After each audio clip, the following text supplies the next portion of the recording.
Hello, my name is Rich Clark, and I am stepping out into the journey of mastery yet once again. This is my third journey down the mastery road. Did I master the other two, or just give up?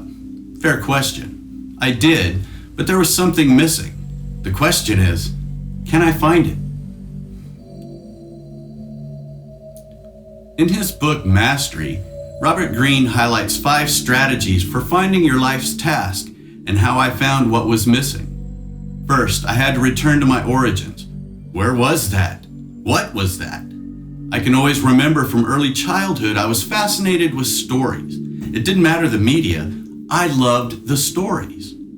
My favorite was The Adventures of Coconut Willie and Pukahead, the Magic Minahuni. It was a 12-inch vinyl record by famed character artist Jack DeMello, and I wore it out. Greene suggests another strategy to occupy the perfect niche. Well, thanks to world events, my niche is developing as we speak. I'm looking to create virtual theater and teach all aspects for creating the theater, from writing the script to writing the music. I'm also looking to teach virtual technical theater. I'm going to skip avoiding the false path for a moment and dig into that a little bit deeper in a minute. Let go of the past. All I want to say about that, close that door and lock it. Remember the lessons, but forget where you put the key. Finding your way back makes this process seem rather cyclical, because when we find our way back, we return to our origins, and the process begins again, if we are so brave to cross that threshold. Along my journey, I have followed, been led, and forced down some false paths. Being the son of a Navy Pacific Fleet Master Chief had some advantages and some not so great. One of the not so great is men were expected to serve. False road number 1. I stayed on that road for 21 years, and I don't regret it. Economic expectations are another false road. The pressures to provide for a family also preclude passion for dreams. A false road, but a reality for many. There were other false roads in religion and culture. One way of looking at false roads are they're often expectations levied upon us by others, then left for us to bear alone. When we can't take it, the stress becomes too much. We fake it or we break. I broke. My turning point was a journey through hell, but I figured since I was there, I'd act like I owned the place. I'd been unhappy for a long time because I knew there was this thing I was supposed to be doing. I'd been a musician since early childhood, tortured by piano lessons after kindergarten.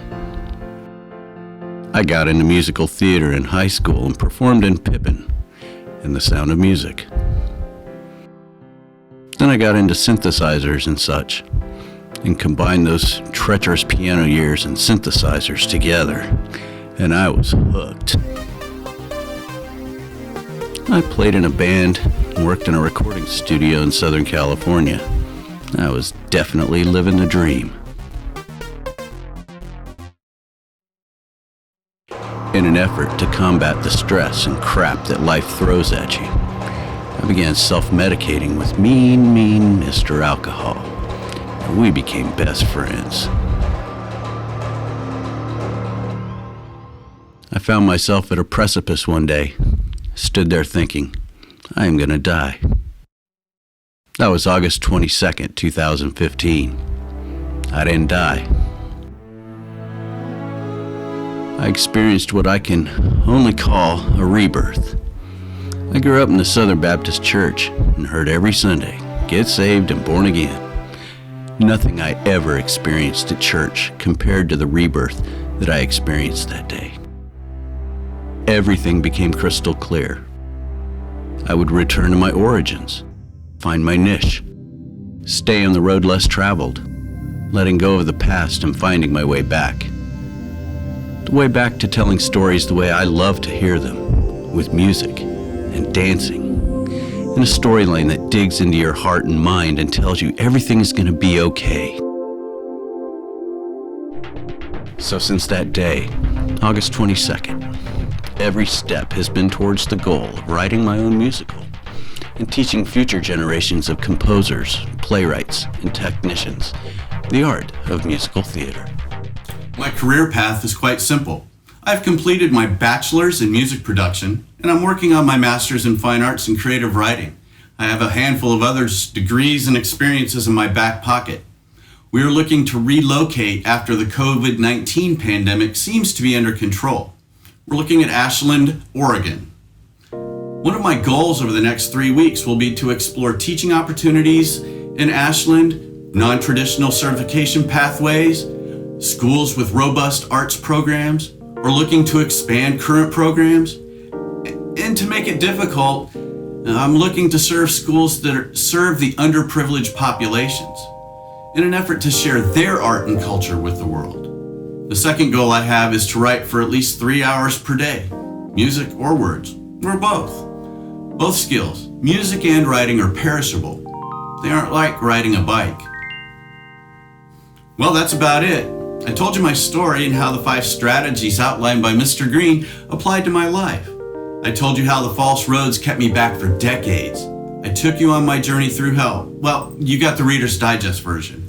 And I told you about my career path and short-term goals. But I haven't said anything about becoming a Jedi Master. I'm working on it.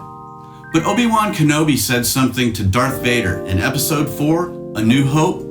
He said, "Strike me down, and I'll become more powerful than you could possibly imagine." Sometimes we fail before we do something great. Defeat and loss are not the end, but stepping stones towards your goal. And finally, no Jedi reference would be complete without wisdom from the great Jedi Master Yoda. Always pass on what you have learned. Teaching others is a great way to retain what you have just learned. May the Force be with you.